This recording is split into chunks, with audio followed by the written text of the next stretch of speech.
Lwaki kiwulikika nnyo in the community nti oli omu ku bakulemberamu ababba ettaka ng'ate ku ligimu yo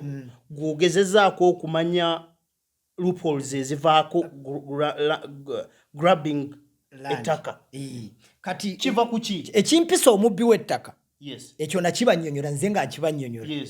ababbi b'ettaka bye bakozesa okubba nabikolako research ne mbimanya kati ababbi b'ettaka bw'omala okubasindika n'obalemesa okubba ettaka bakyusa ekyo oba ontegeera bo kye bali ne bakisiiga ggwe kubanga bano bamafiya banene balina ne ssente buli bagenda wonna we batambudde mu media n'awalala bagenda kukusiiga ekyo otye odduke kati bagambe nti ntambi ono mubbi wa ttaka bakisiige ggwe kati okiveemu obaleke bo bakole ki babbe ng'oyagala kwewolereza nti nali eryo nze nalibba teri ofisi gye batagendamu oba wakatuuka n'obadde obiwulira muteekayo poliisi ekuuma abantu amasimu ne gava waggulu nti ate muveeyo bw'oba teweesitukidde ne weegendera gwe nga chairman olutalo luba lungi nti ebitundu 65 ku buli 100 abantu be bagoba ku ttaka bagobebwa bakulembeze bw'oba tokisanzeemu chairman LC1 okisangamu LC2 bw'oba tokisanzeemu chairman LC2 okisangamu 3 bw'oba tokisanzeemu 3 okisangamu 5 oba ontegeera n'abalala n'abakulembeze abaki abalala kati gwe kanku ekyokulabirako mubende ekyenjagadde abantu tusheyaringeko katini onansonyiwa oba olya okujja ku kyoliko mubende gavumenti ya NRM yajja wano mu 86 bw'ejja wano mu 86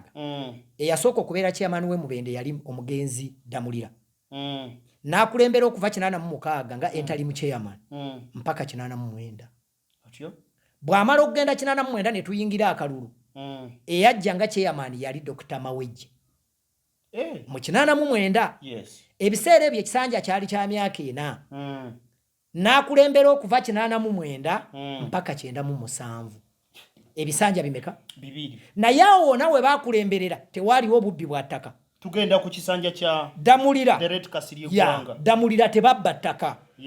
omugenzi Mawejje tebabba ttaka yadde emyaka gye 8 gyonna tebabba ki ttaka ne tujja mu kisanja kya Kasirye Gwanga najja 97 Kasirye Gwanga bwajja 97 mpaka 21 we yabeerera wano tebabba ttaka it's on record fine ne boonoonyawa yali akulembera Kasanda kati omuntu gwe twogera naye ayina okuba ayina facts and figures regardless of politics yakulembera Kasanda yakulembera Mityana ng'ekyali ku Mubende ne Kyankwanzi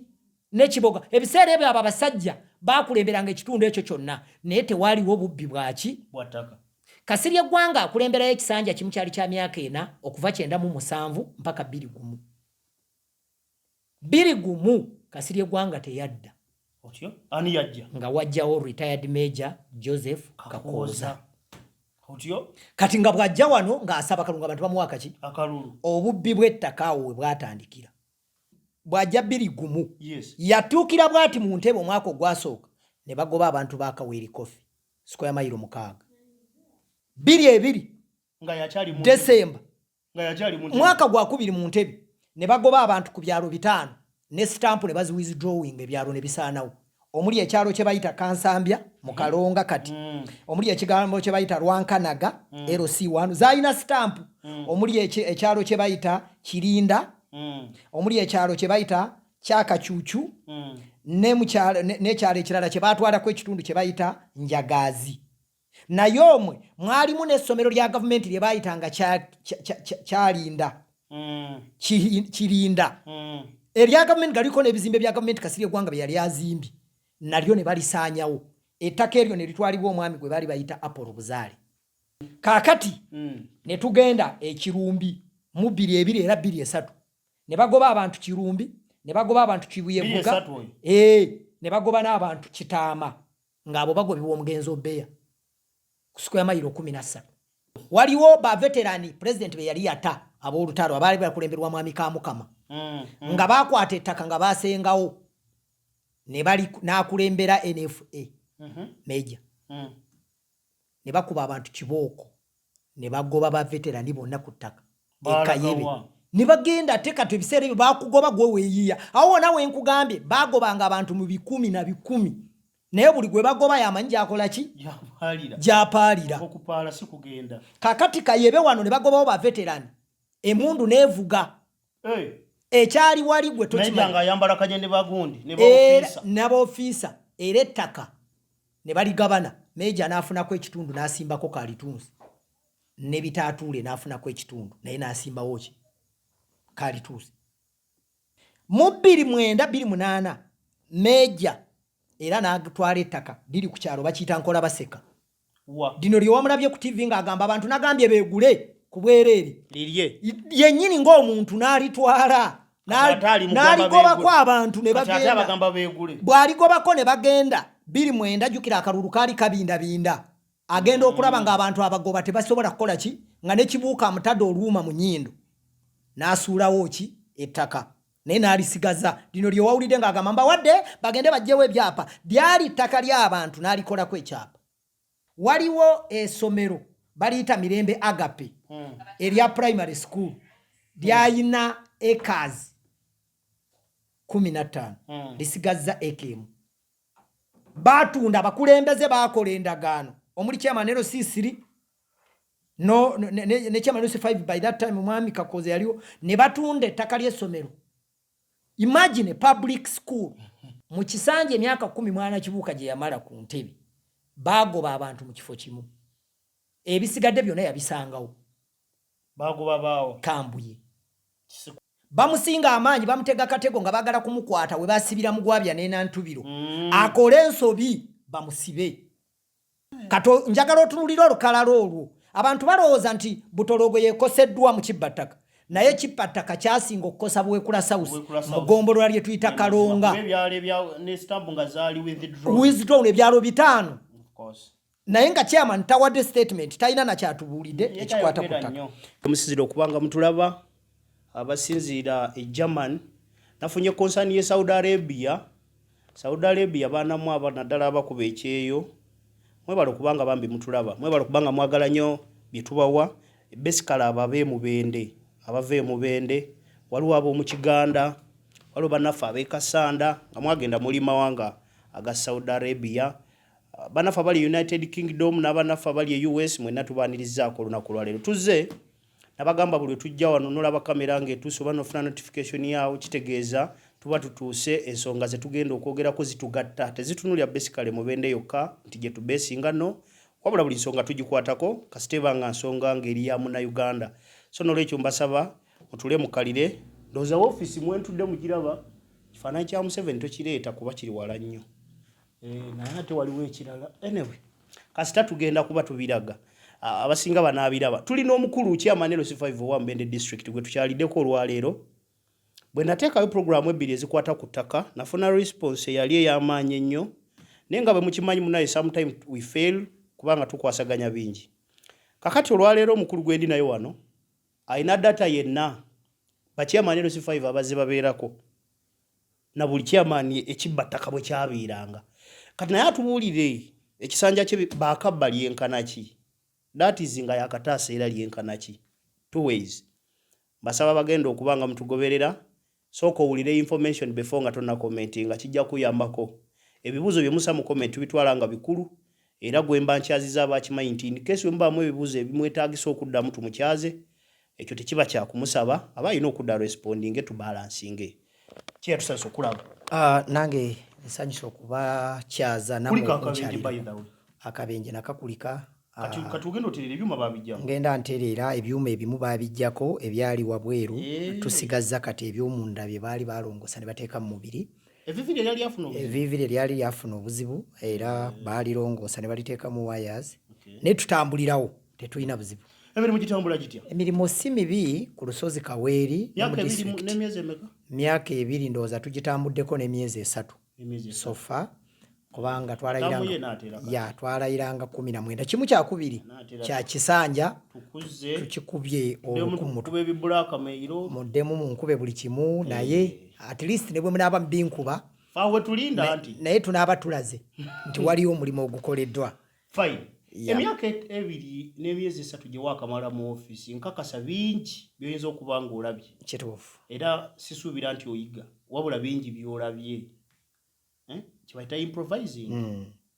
ndowooza mu luzungu. So nga tetunatuuka ku kinyusi kino kyennyini. So family mu gikutambulidde gitya bw'obala emyaka 2 egiri full?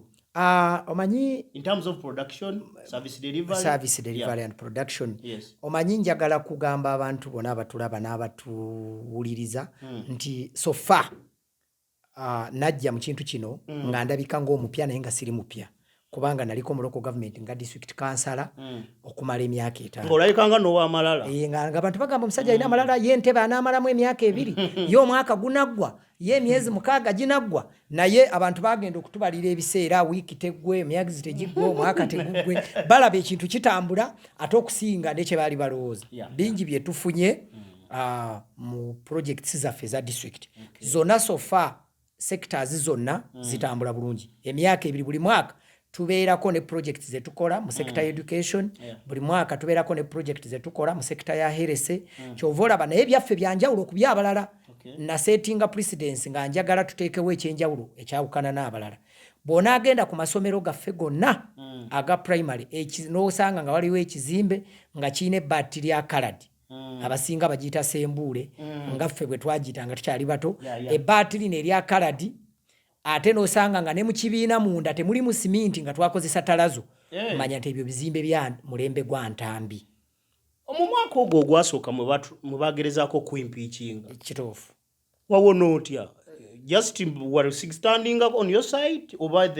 kubanga kati gwe bakusaidia ya government ya intervening? Is government te ya intervening naye waliwo kye bayita ebintu twawula ebintu bibiri. Waliwo amazima waliwo n'okuteebereza. Waliwo ze tuyita allegations. Bwe tumala okukola allegations tuziwa abanoonyereza. Abanoonyereza ne basanga nga si nsonga. Ziba tezikyali nsonga. Kati ebyali binteekebwako ebisinga zaali allegations. Kwali kuteebereza. Tulowooza yakoze kino. Bwe baabiwa abanoonyereza ne bavaayo nga bavuddeyo n'amazima agagamba nti omusajja talina buzibu era temuyina bwino asobola okumujja mu office. I stood on the truth. Nga bw'okimanyi nti bw'oyimirira ku mazima olina bw'olinnyako. Kati abo b'olinnyako tebatuula. Era gwe kati nga gwakola programu zino bw'oba ogikola waliwo awulira ng'afa kuba ogikoze naye kasita obeera ku mazima kikuyamba nnyo n'osanga ng'otambula. Anyway kituufu waliwo ekibuuzo kye mbadde njagala okubuuza naye anyway ndowooza kankireke kiyinza okuba tekijja kubeera necessarily. Tutandise ku kintu ky'ettaka. District ya Mubende erabikidde nnyo mu bintu by'ettaka. Era bw'oba oli mu ku TV ng'olaba rango z'ettaka tosobola kuweza mwaka nga tulabidde mu Mubende. Whereby inclusively kakati tuwafunye n'omuntu eyafudde because of land issue. Gwe chairman yakatuula mu office previously ne yavuddeko twakirabako ng'era still kambu y'abantu betta. Kiki ekituufu ekinyusa ekiri mu rangozi zino ez'ettaka wano especially Mubende? Mubende ekisooka njagala kusooka kutegeeza nti Mubende yemu ku district eziyina ettaka. Bw'ogenda ku area coverage versus population Mubende ina ettaka. Obwagaggavu bwaffe bunene.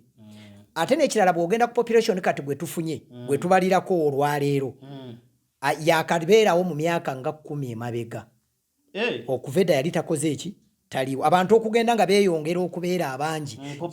population growth ezze nga mu myaka 10 emabega. Ekitegeeza nti Mubende we wasanganga omuntu ng'alina ekibanja nga si ttaka naye ng'omuntu omu alina ekibanja kya yiika 10, yiika 2, yiika 3. Omuntu ogu omu. Kati bano baatageta be tuyita ababbi baatagetinga nnyo awo. Baatagetinga nnyo awo ne bagamba nti kati abeera atya n'ekibanja kya yiika 10. Omuntu omu nga nze nsobola okugenda n'ensaba ettaka naye mugoba n'agenda nga bakozesezza obunafu obusinga obuli mu tteeka ly'ettaka ne babukozesa nti etteeka ly'ettaka lirimu obunafu liraga ow'ekibanja liraga n'ow'ettaka naye teryawula teri specifyinga ekibanja kiriwa n'ettaka liriwa teri specifyinga anti yakola ettaka eryo era kyova olaba tuzze tu advocating for the change likyukemu because omuntu tosobola muyita squatter omulala ne bamuyita bona find occupant gwe nga kyo ekiri fane nti etteeka ly'ettaka wali emabega nga nze sinajja mu buyinza oba sinajja wano kuyimirira wano mu bukulembeze ne ngamba nedde ekyo tekisoboka obadde osobola okubeera n'ekibanja kye ky'ettaka ekibanja kyo kyayika 2 nze ntambi n'enzija n'ensabako ki liizi ku kibanja kyo nga situdde nako nze ne nfuna liizi gwe n'osigaza ki ekibanja nga nze nyina ekyapa n'ettaka naye ng'ate ettaka eryo lyalina mu mikono gya gavumenti bandisoose kuwanza atuddeko naye mpaka we najjira wano naye tukirowoozese awo ng'ovaawo mulimu n'obutamanya mwalingamu n'obutamanya obutamanya bwalimu naye n'etteka ly'ettaka lyali nafu n'ekirala mwabeerangamu kye tuyita connivance mu bukulembeze era nze ekigoba ttaka mu mubende ebitundu byakyo 65 ku buli 100 mbiteeka ku bakulembeze abaffe sinaba mu center lwaki kiwulikika nnyo in the community nti oli omu ku bakulemberamu ababba ettaka ng'ate ku ligimu yo gw'ogezezaako okumanya loopholes ezivaako grabbing ettaka kati kiva ku ki ekimpisa omubbi w'ettaka ekyo nakibannyonnyola nze nga nkibannyonnyola ababbi b'ettaka bye bakozesa okubba nabikolako research ne mbimanya kati ababbi b'ettaka bw'omala okubasindika n'obalemesa okubba ettaka bakyusa ekyo oba ontegeera bo kye bali ne bakisiiga ggwe kubanga bano bamafiya banene balina ne ssente buli bagenda wonna we batambudde mu media n'awalala bagenda kukusiiga ekyo otye odduke kati bagambe nti ntambi ono mubbi wa ttaka bakisiige ggwe kati okiveemu obaleke bo bakole ki babbe ng'oyagala kwewolereza nti nali eryo nze nalibba naye gwe kati agezezaako okubeera mu field y'okubalwanyisa to be honest bano abantu bavaawa nga bw'ogamba nti bwengoba omuntu ava ku kkubo wali asibira wano ku ofisi yo Eddi wenjagala awo kyovala nkugambe nti ebitundu 65 ku buli 100 abantu be bagoba ku ttaka bagobebwa bakulembeze bw'oba tokisanze mu Chairman LC1 okisanga mu LC2 bw'oba tokisanze mu Chairman LC2 okisanga mu 3 bw'oba tokisanze mu 3 okisanga mu 5 oba ontegeera n'abalala n'abakulembeze abaki abalala kati gwe kankwe ekyokulabirako mubende ekyenjagadde abantu tusheyaringeko katini onansonyiwa oba olya okujja ku kyoliko mubende gavumenti ya NRM yajja wano mu 86 bw'ejja wano mu 86 eyasooka okubeera chairman w'emubende yali omugenzi Damulira n'akulembera okuva 86 nga entalimu chairman mpaka 89 bw'amala okugenda 89 ne tuyingira akalulu eyajja nga chairman yali Dr. Mawejje mu 89 ebiseera ebyo ekisanja kyali kya myaka 4 n'akulembera okuva 89 mpaka 97 ebisanja bimeka 2 naye awo nawe bakulemberera tewaaliwo obubbi bwa ttaka tugenda ku kisanja kya Damulira direct Kasirye Gwanga Damulira tebabba ttaka omugenzi Mawejje tebabba ttaka yadde emyaka gye 8 gyonna tebabba ki ttaka ne tujja mu kisanja kya Kasirye Gwanga najja 97 Kasirye Gwanga bwajja 97 mpaka 21 we yabeerera wano tebabba ttaka it's on record fine ne bonoonyawa yali akulembera Kasanda kati omuntu gwe twogera naye ayina okuba ayina facts and figures regardless of politics yakulembera Kasanda yakulembera Mityana ng'ekyali ku mubende ne Kyankwanzi ne Kiboga ebiseera ebyo abasajja bakulemberanga ekitundu ekyo kyonna naye tewaaliwo obubbi bwaki bw'ttaka Kasirye Gwanga akulemberayo ekisanja kimu kyali kya myaka 4 okuva 97 mpaka 21 Kasirye Gwanga teyadda otyo ani yajja nga wajjawo retired Major Joseph Kakoza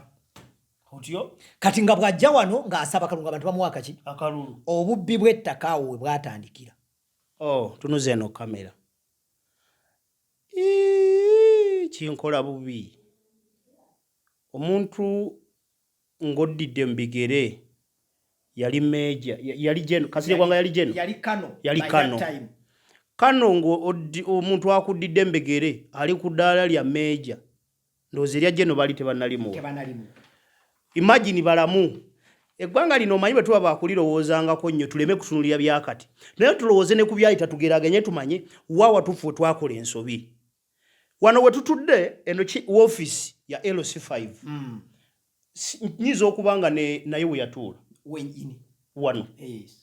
kitegeeza wentudde waliwo facts and figures entuufu eza district ya Mubende yonna. Kati ate not only that, wabula wano wetutudde tuli presentinga Mityana, Kiboga, Kyankwanze ne Mubende. By then nga tebannagisalako.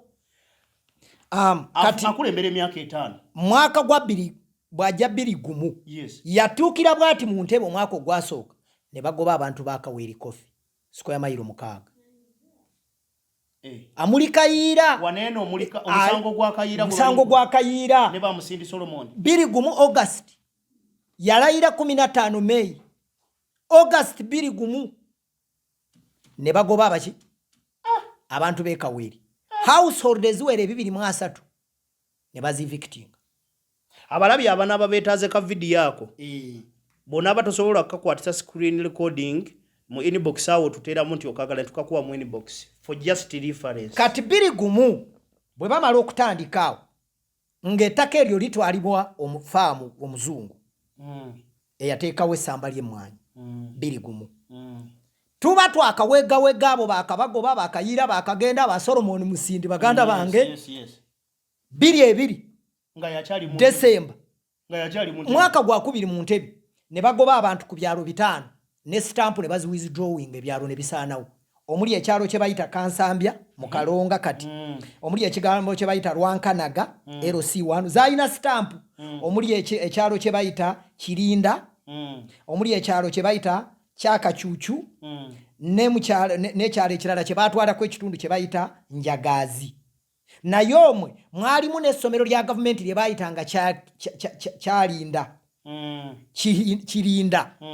erya gavumenti galiko n'ebizimbe bya gavumenti Kasirye Gwanga bye yali azimbi nalyo ne balisaanyawo ettaka eryo ne litwalibwa omwami gwe bali bayita Apollo Buzaale era gyali square 8 square mile 8 oyo 2 bagobye 2 mpaka 3 era bagobye alaba mulungi mu kugoberera kyenkimanyi kakati ne tugenda ekirumbi mu 2 era 3 ne bagoba abantu kirumbi ne bagoba abantu kibuyevuga ne bagoba n'abantu Kitaama ngabo bagobibwa omugenzo Beya ku square mile 13 nga Major atudde mu office nga yali wano tugende maaso kati awo twagala mbabuulire bwe maliriza okuwa zino data nkubulire obubbi bujja butya mu office era butandikirawa kakati tuba twakaweze 2 nga twakaterera ne tugenda ekiteredde mu Kalonga biseere bye yali Kitenga byebulemberwa mwami Kalangwa ne bagoba abantu ku kyalo kiteredde nga bagobebwa omugaga gwe bayita Kiurankuba 24 Jula April mpaka 25 July nga abantu bakubwa kiboko amayumba ne bagocha buli kimu ne bakitwala ezo ziri site nya mu myaka esatu yali akakulembera tuba twakavaawo 27 Mpanga ekiteredde era Kiurankuba nagoba abantu ye Kalonga sub-county nga Major Kakuza yatudde mu office wano njagala ekyo kiddemu nga kubanga buli lwokimalayo okijukiza abantu balime nga retired Major Kakuza yali wano tugende maaso awo ne tuvaawo ne tugenda mubageza ekyalo bakiyita Kisaawe esaawe eno kiri mu West Division amanye nabikakala mu division mu ward ya nabikakala yali mubageza nga wendi bwenti ndaba kubanga nfe twali mitale mugungu ne bagoba abantu amaka 45 household 45 nga abagoba bamuyita nabwami Florence Sendi nga akwataganye n'obukulembeze obwali wano mu ntebe 27 nze mpuliriza gwe customer lion 27 Major nga yatuddewo awo nga Major atuddewo ekyo kisanja kyaku kubanga ekisanja ekisooka kyakoma yafuga 2 yafunjira 2 ekisanja ekisooka kyakoma mu 26 nakwata ekyokubiri 2 nakitandika 27 ne bagoba abantu e Kalonga ewa Mpanga 27 ne bagoba abantu ebageza ewa Florence Sendi nabwami ne bagenda e Kalembe bwoba manyi Kalembe kukubo omanyiwo omwami Johnson Bulasa omujjukire yawoninga Gurania wajira naye nagoba abantu mu 28 kato njagala otunulira olukalala olwo abantu balowooza nti Butologo yekoseddwa mu Kibbattaka naye Kibbattaka kyasinga okukosa Bwekula South mu ggombolola lye tuyita Kalonga ebyalo ebya ne stamp nga zaali withdrawn ebyalo 5 naye nga chairman tawadde statement talina nakyatubuulidde ekikwata ku ttaka kati 28 ne tuvaayo 28 omwaka gwe gumu ekyadooki ene waba muganda wange yali mu kkomera aneerabidde awo nawo ne bagobawo abantu ku square mayiro 2 ow'omanyi mafumu omuwulira wabadde akuba ebyapa nga bafugubibwa omukyala gwe bayita Nakiryowa era nago 28 29 kibyamirizi yali ku public land omusajja gwe bayita John Baptist Mali n'akuba ekyapa ku square mayiro 2 nekifulumamu 29 nga kifulumidde mu mulembegwa nga chairman atudde wano mu ntebe amanyi n'ebyapa bwe bifuluma 29 tugende awo ne tuvaawo ne tugenda Nakasozi mu 29 ku faamu gy'owulira gye bayita Fomasa Nakasozi Kyedicho Kikyukyulo ebyalo ebyo byonna ne bigobebwa mu 29 biri mu Madudu sub county abantu ne babagoba abantu ne badde ewaka nga tebalina kyakukola era ne faamu ogiwulira n'essaawa eno tugugulana eyo y'omuchina gye bayita ey'omuchina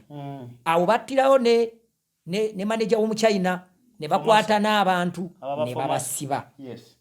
kati tuba tukyali awo mu 29 Desemba Kirwanyi watandikira ekiruuma ewa Naava omugenzi Naava ne bagoba abantu ku square mayiro 5 nkuwa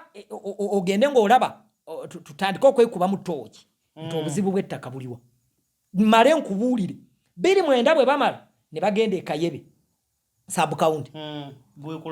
waliwo ba veterani president be yali yata ab'olutalo abaali bakulemberwa mwami Kamukama nga bakwata ettaka nga basengawo ne bali n'akulembera NFA Major ne bakuba abantu kibooko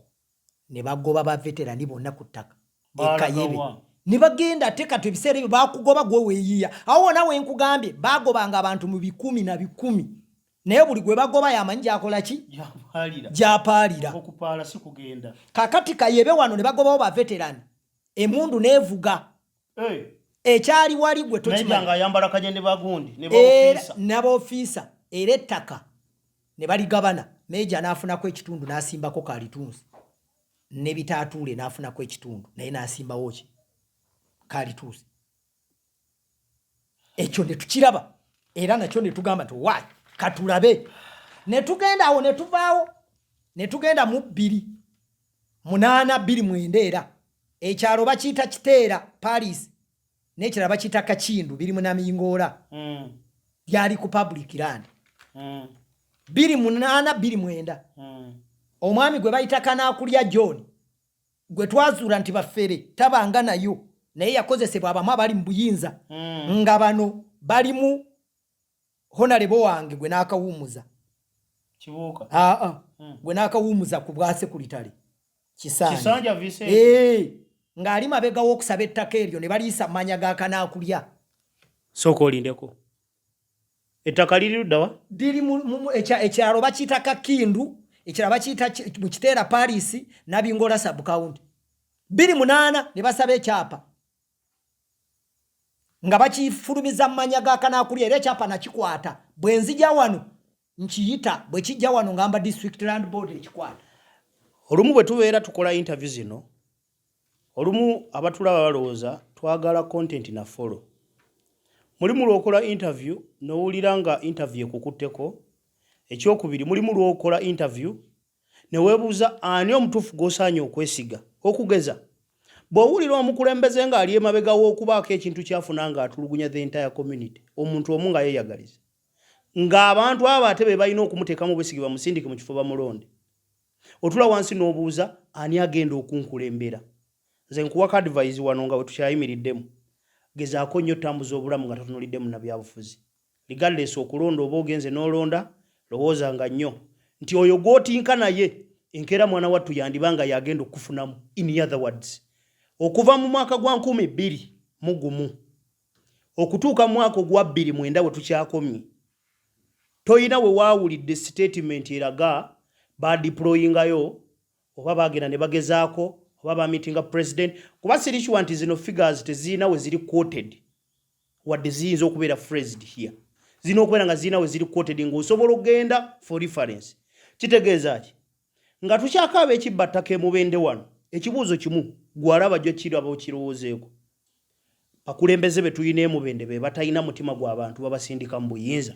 Tuli mu mwaka gwa 2009 Kanaakulya John. Kanaakulya John n'atwala ettaka eryo. Kanaakulya John bwe twagenda omunoonyereza nga wano nga nze nkola research twasanga emabega nga waliyo Kisanja Vincent Gahanga. Chairman LC5 Kasambya Sabo County. Si chairman kansala. Yes. By that time nga Nabingola yali ekyali Kasambya yonna. Mu 2009 Major era n'atwala ettaka liri ku kyalo bakiyita Nkola Baseka. Dino lyo wamulabye ku TV nga agamba abantu nagambye beegule ku bwereere. Lirye. Yennyini ng'omuntu n'alitwala. N'aligoba kwa abantu ne bagenda. Bw'aligobako ne bagenda. 2009 jukira akalulu kaali kabindabinda. Agenda okulaba ng'abantu abagoba tebasobola kukola ki nga ne kibuuka amutadde oluuma mu nnyindo. N'asuulawo ki ettaka. Naye n'alisigaza. Lino lye wawulidde ng'agamba mbawadde bagende bajjewo ebyapa. Lyali ttaka ly'abantu n'alikolako ekyapa. Nga n'ataswala n'okuswala n'aliteeka mu mannya ge. Mukama yannyambye nti mu muno mwendabira ebikulu nakulembeddeko ne yali chairman LC5 ebiseera ebyo. Era ye chairman LC5 Mwami Sam Kwizera. N'angamba namugamba otutte ettaka ly'abantu ffenna tugenda kugwa. N'angamba nkola byange. Meja n'amuddamu nkola byange oba ngwa ngwe. N'agamba ffenna twagwa nagwa naye naagwa. Ne mugamba okirabye. Kati 2009 kati tuveeyo tuddayo mu 2007 we bagobera abantu be Kaabowa 2017 ng'ojjako 2009 2008 bagoba abantu be Kaabowa. Kaabowa bw'oba ogimanyi weeri waliwo omusajja gwe bayita Alan Mugisa embooko yanyooka nga yalitwala nga Meja atuddewo. Naye nze neebuuza tewaaliwo intervention yonna ku mataka gano evaayo nti chairman alabiseeko oba waliwo abakulembeze abalabiseeyo okukwatako. Chairman bwe tuba tulowooza especially wano ku iki tugamba the definite truth always. Bwe tuba tukola ebintu bino tetwagala abatulaba balowooze nti we are funded to fraud someone as in to blackmail someone oba we are here because of political interests. Ebintu bye twogerako mba njagala nnyo tubirikwate nga tubiteeka mu mutima gwa kulaga nsi mazima. Ekisanja ekyo kyoli mu kwogerako ebisanja byali bibiri. Ekisanja kya Kibuuka kyali kitya? Kibuuka ajja mu 2010 nayo yina nagumu. Era Mwami Kibuuka Francis Amodi atuukira mu mivuyo gy'abantu be bagobye kuki bonna ya nkiraba atandika okukola postmortem.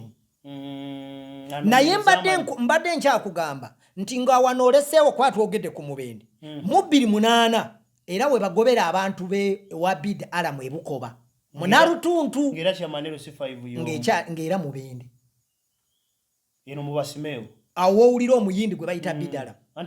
era basituza ne kanso ya district ne bagenda ne bagituuza ku ttaka ne baligabira omuyindi ne bagoba kwa baki abantu nga Ssentebe yalituuzizza n'aleeta ne motion executive. Kati nkuwa just njagadde nkuweko brief Kibuuka ajja 2011 atuukira mu postmortem yettaka abantu abakaaba eno bagobye enduulu nga nyingi. Musajja watu atandika obusobozi bwe bukoma okusindika. Naye nga byasindika ali mukuzza kukola ebyagenda dda. Naye nga asindika era bamunoonya nga bw'omanyi ababbi b'ettaka. Banoonya bamusuule mu trash akwatibwe. Kubanga bano ababbi b'ettaka baali baamaze era abajjukira akalulu ako aka 2010 kaalimu ssente nnyingi nga Meja avuganya Kibuuka naye nga Kibuuka talina ssente. Naye nga abateekamu oli ssente baggumiza byabwe kubanga balina okusigaza amataka gaabwe. Ekitasoboka Kibuuka n'awangula akalulu. Kibuuka bw'agezaako okubalwanyisa olutalo we lwava nga bamugamba tojja kukola ki kuwangula akalulu. Tojja kubeera wano. Kibuuka ng'alwana. Kati Kibuuka by the way yasooka mu kisanja ekisooka n'ateekawo peesi. Era mu kisanja kya Kibuuka ekisooka tebaayongera kugoba bantu mu kifo kyonna. Yalwana ng'omusajja. Yes. kati bamusinga amaanyi mukyokubiri wawonna mukyosooka bamuteekako akazito bamusinga amaanyi omanyi tebawaabye woowe teri ofisi gye batagendamu oba wakatuuka n'obadde obiwulira muteekayo poliisi ekuuma abantu amasimu ne gava waggulu nti ate muveeyo bw'oba teweesitukidde ne weegendera gwe nga chairman olutalo luba lungi kati awo Kibuuka n'alwana kati Kibuuka yajja abantu ne babagoba ng'azze mu kisanja ekyokubiri era nga nayo kaali katego nga ye yennyini gwe banoonya ku kyalo Kambuye era kiri mu record mu kisanja emyaka 10 mwana Kibuuka gye yamala ku ntebe bagoba abantu mu kifo kimu ebisigadde byonna yabisangawo bagoba baawo Kambuye kisiku kimulembe gwa Kibuuka Cheya njagala tubuukemu atulaba asobole okutegeera kiki mu kifaananyi ky'obadde osiiga kuba wagambye nti ogenda vaayo tubuulire cause kitambudde kiti ekyettaka Kibuuka bw'obalamu ekisanja ekyokubiri tewaaliwo bubbi era obubbi bwajja mu kyokubiri bamusinga amaanyi bamutega katego nga baagala kumukwata we basibira mu gwabya n'enantubiro akole ensobi bamusibe nga bamutaayiza kati Honorable Kibuuka olw'okuba yali akwataganye n'ebizibu because nga bw'omanyi ebizibu ebisikire olwana na bano babagoba olwana n'ono bamugoba olwana n'ono bamugoba ate nga abakulwanyisa balina ssente kyokka yabaleeta n'abasenza waali naye mu community era bw'oba okyajjukira ekisanja kye baasibiramu Nantubiro ne Mugwabya kyali kya 2016 2021 era ababbi abo bakomawo nga Major akomyewo mu system nga MP ogenda okatunulirako nti bw'akomawo nga MP batandika balaba ettaka ly'enganji mu Butoloogo balaba ettaka ly'Ekiryanongo mu Butoloogo balaba ettaka ly'e Bugomba olusozi luliko Omumbeja ne Kiwulankuba olumanyi nga nziruka nga ntaasa ab'enganji olwo nga nange ntandise okuyingira mu politics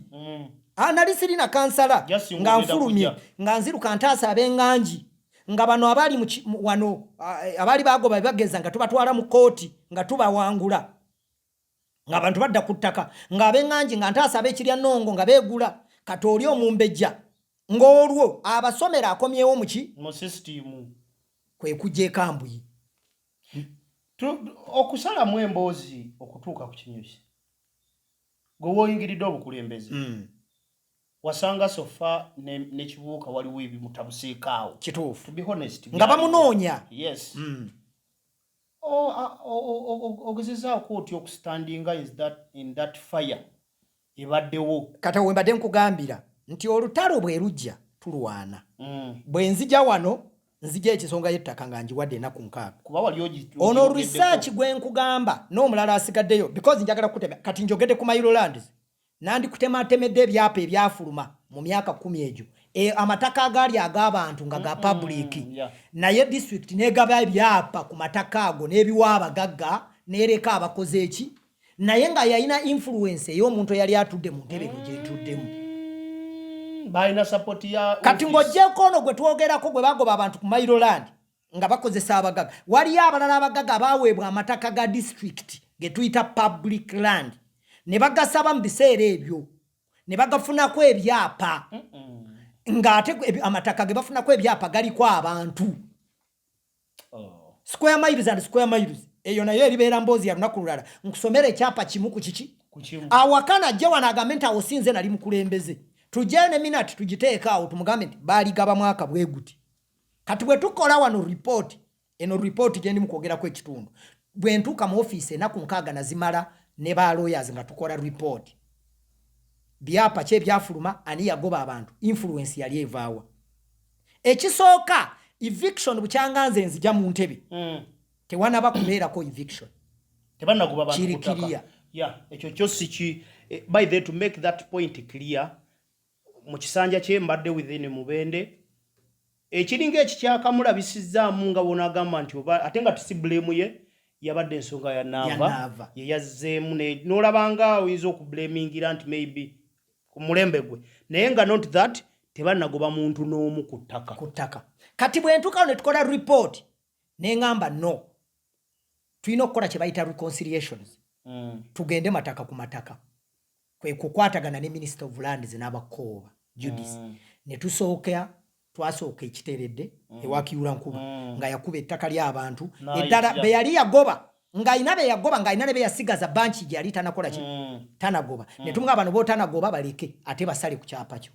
nagamba nzikiriza diriri watwala n'obagoba mu biseera ebyedda katusirike naye bano abakyatudde tebalina gye balaga awo nagamba nzikiriza ne tugende w'amafumu ekalo kyaddoki ne tutuula naye eyo w'amafumu ne tumugoba ku ttaka nga mufere era abantu ne badda mu bibanja byabwe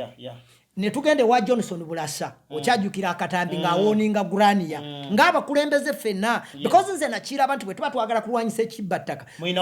ffenna tulina okusigala wamu Gurania abeewo ne ba MP bange babeewo ba chairman bange babeewo naye nga buli woogenda ku kibanja kye mugendako nga you will find element y'omukulembeze baga nti wano baatugoba kankubuulire waliwo essomero baliyita Mirembe Agape erya primary school lyayina acres 15 lisigaza ekemu batunda abakulembeze bakola endagaano omuli Chairman LC3 ne Chairman LC5 by that time mwami Kakoze yaliwo ne batunda ettaka ly'essomero imagine public school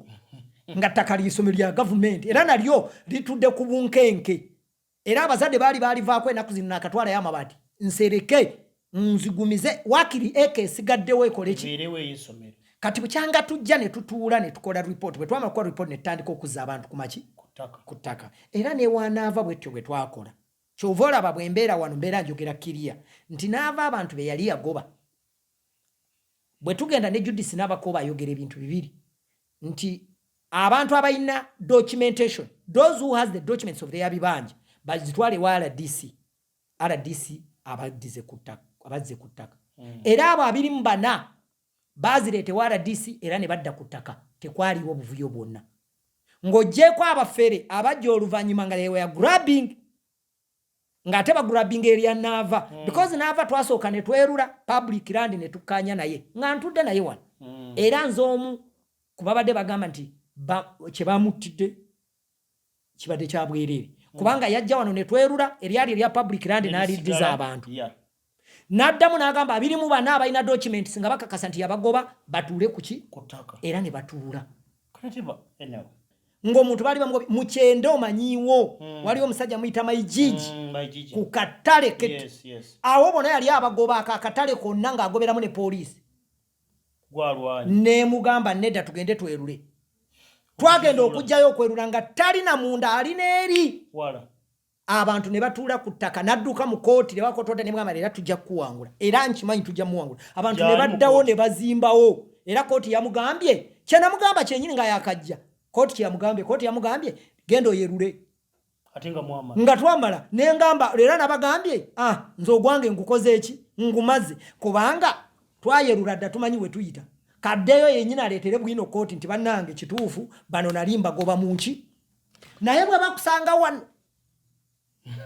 nga towenywezeza ebisatu obiraba amaaso n'ogabisa ndi mukutunulira wano ebisatu nzemba nkugambugambire ati nkuwanze gundi kuwalinda ngangeze China osooka n'omanya komewonga babagoba abaabitwala baliwa eno ekituufu anti kati wandyebuuziza muganda wange Kibuuka Moti bwe baali bagoba ekambwi teyali mu Uganda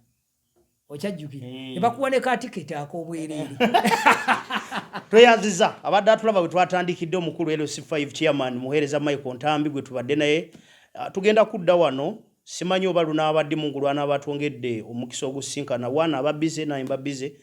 njagala tukubire tochi mu myaka ebiri byasobodde okutuukako okusinziira ku manifesto ye bw'aba tagijjukira likodi hinze njirina ngaye promising ebintu munaku 10 munaku simanyi 12 buli kyagenda okukola so far tubulire watuuse ogutali musango naye ate ndowooza nze okupininga n'abaako byatulya byakoze tuyinza okuba tetubimanyi nga tulye tugamba omusajja mubi musajja mubbi munnaye nga atalina byakoze oba nga biganye waliwo betumanyi nga biganye totally nga talina kyagenda tugamba so omukulu gwe tubadde naye olwaleero tubadde tulaba the source of land grabbing mu Greater Mubende kuba Mubende nze ndowooza mu Uganda erabika bwe batekwata kyakubiri esooka Mubende naye ako nako tukakiriyalinge emabega nga nzija mu ntebe Mubende twali mu bifo 5 ebisooka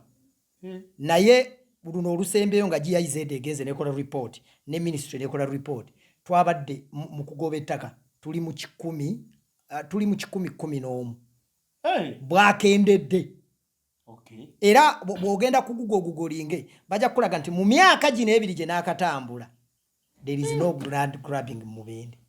Kale kati abatulabe bye balowooza wano waali ndi ntuuse sinatuuka nze nzigyeko interview kati ebisigalidde biri erimmwe kyeyatukwebaza obudde bw'otuwadde wano ekyokubiri n'otwesiga manyi batera nnyo nyoomanyoma emikutu gyaffe gino oli bw'omugamba n'akulaba follow ina 2,000 views obeera mu 5,000 n'omubuuza information abantu 5,000 abagifunye olowooza egenda tambula kwenkanaki. Olumu batera nnyo kikwaffe naye tulemerako kuba guno omuntu twagusoma nga tumanyi intention our gundi yaffe ebeera is transform. We form the community nebeera informed ife ne tuyitawo oba ojjukidde oba tojjukidde bw'owulira ojagala ng'oddayo ng'okebera bibeerayo on record. So ffe gwe gwaffe tweyanziza webali okutwesiga nogaa nti katuwayeemu ensonga nene ebadde enkulu era bw'otunulatunulamu oyinza okwekanga nga n'abamu aba TV bandyetaaze inclusive okukukyalira bamanyi obuzibu buvaawa. So mukkirize mbasibulire wano leero tubadde ne Wini ku kamera kye yatagenda basibula lwa nsonga tugenda kumuzza bwe tunaaba kumuzza we tujja muwera akataleke katalina kataleke ka lwa nsonga akuwadde by gundi figures and numbers eza buli kimu kati akataleke kabanga ali mu bya politics ayogedde nga chairman ali in service si mu politics. Era bino bye twogedde leka mbyogereko NB gwagendo bira bano bitwalanga alowooza nti intention ebadde ya politics kitegeeza kati gwoli politically ill. Bwe kiba seekyo information giwulire dayo inquiring naawe otegeere tomanyi oyinza okukyusa endowooza n'ogamba no amazima ge gano mbeyanziza.